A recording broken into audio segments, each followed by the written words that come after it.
Welcome to Kicking Cancer's Ass! Kicking Cancer's Ass! Kicking Cancer's Ass. Kicking Cancer's Ass. Oh my gosh! I'm so glad you're here! I am. I truly am.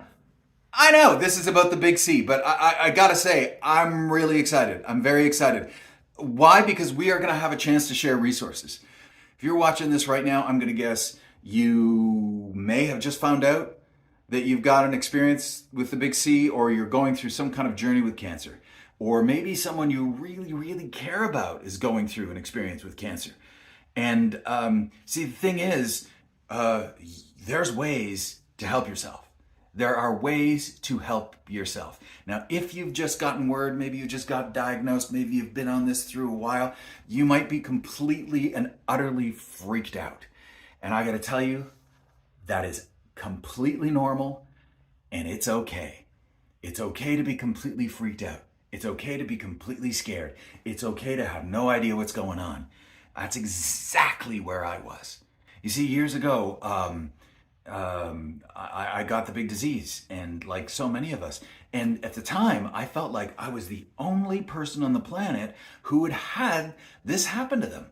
And of course that's not true. We know that, don't we? We know that intellectually, right? We're like, yeah, people get this thing, right? We know that, yeah? But it's hard to know that in an emotional way.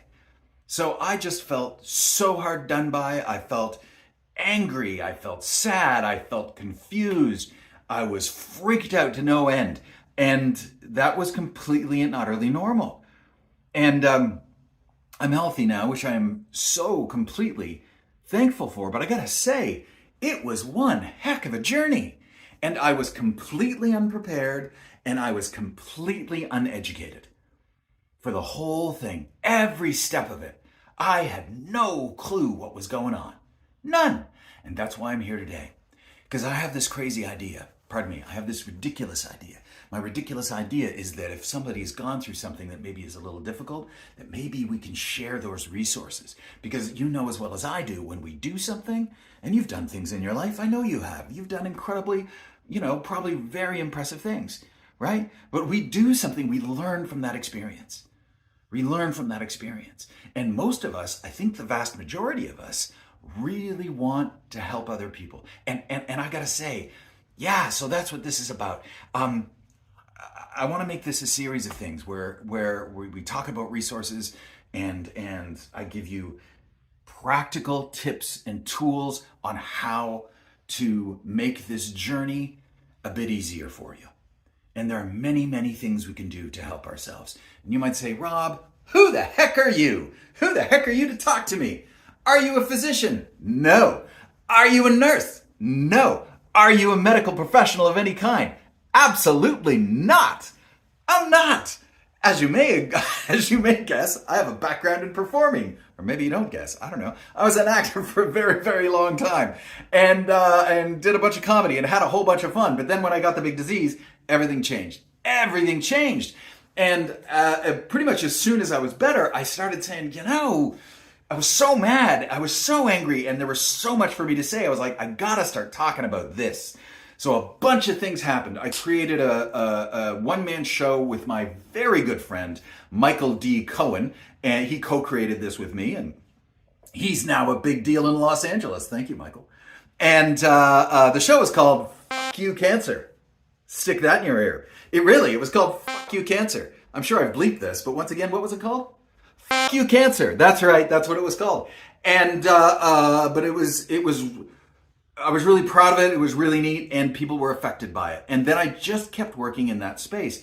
I started creating workshops and talks. Before I knew it, I found myself working in a hospital in Toronto. I was a wellness educator. Some very forward-thinking medical professionals said, "You're weird. Why don't you come over here and work with us?" And so I started creating workshops and content and programs for people going through cancer and their families in a place called University Health Network. And I got to really collaborate with some fantastic folks, amazing people. And I kept learning and learning. And then I wrote a book. I wrote a book called Kicking Cancer's Ass. It's somewhere here. And so it's been literally years of me working in this space, Why am I telling you that? Because I'm trying to impress my mom. Kind of.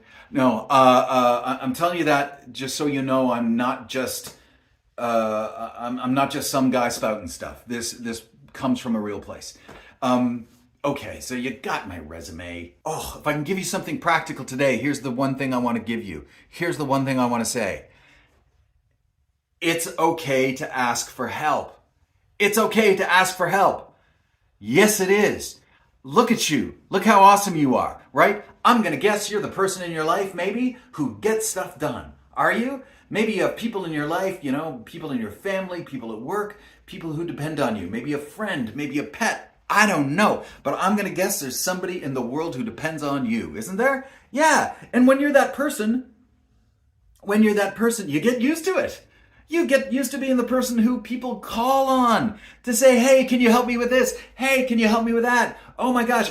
And it feels great because you're the person with the answers. Now, if you've just gotten a diagnosis of cancer, you might not have any answers. You might not have any. In fact, you might just have a bunch of questions and a bunch of feelings. And that is completely all right. So what I want to say to you is this.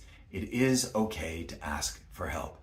Can you think of somebody right now who you really trust and you really admire, maybe even love? Think of that person. Maybe you're really lucky in your life and you have 2 or 3 or even 4 of those folks. Can you think of them? Fantastic. Now, can you think of somebody who it's okay, if you call them? You got them? Yeah, absolutely. Right now, I want you to consider this. And I'm not saying you have to do this. You don't have to do anything. But I just want to say is that, you know what? There may be some times in the future, if not today, where it might be really useful for you to just call this friend up and maybe text them first, because people, freaked out on phone calls. We text them first, say, hey, you got a minute? I just want to chat with you. And they'll probably ping you back and go, yeah, you weirdo. Of course I do. Bang. And then before you give them a call and just say, hey, I got some news lately and I just want to talk to you about it, if that's okay. And you don't even have to ask for help. You can just talk to them, right? Make sure this is somebody you trust, somebody who probably you've known for a while. And you can even say to them, look, please don't talk to anybody about this. I just need somebody to bounce some stuff off. You don't have to solve this for me. I just need to talk about it. Is that okay? Right? And then just let yourself talk. Let yourself talk. If you're doing this thing, you might be waking up at 3 a.m. and freaking out. You might be full of anxiety. You might be full of anger. Just the ability to talk to somebody and get those thoughts and feelings out of your head, because they're spinning around, get them out of there and just kind of get them out of your system a bit. That can help so much. Yeah, that's it. Simple, right? That's easy. And I know you're like, Rob, this is so easy. Well, some of this stuff is really easy. Some of the stuff is really easy and really basic, and it can really, really help us. So wherever you are, whatever you're doing, whatever your situation is, this is Rob here. And I'm telling you, I'm on your side, and a whole lot of other people in this world are on your side too. Seriously, you can do this. You can do this. I'm telling you, you can. So hang in there, and we'll talk again soon, right? If you want to leave a message for me in the comments, I would be absolutely and completely thrilled with that. I hope you're having a great day. We'll talk to you soon. Peace.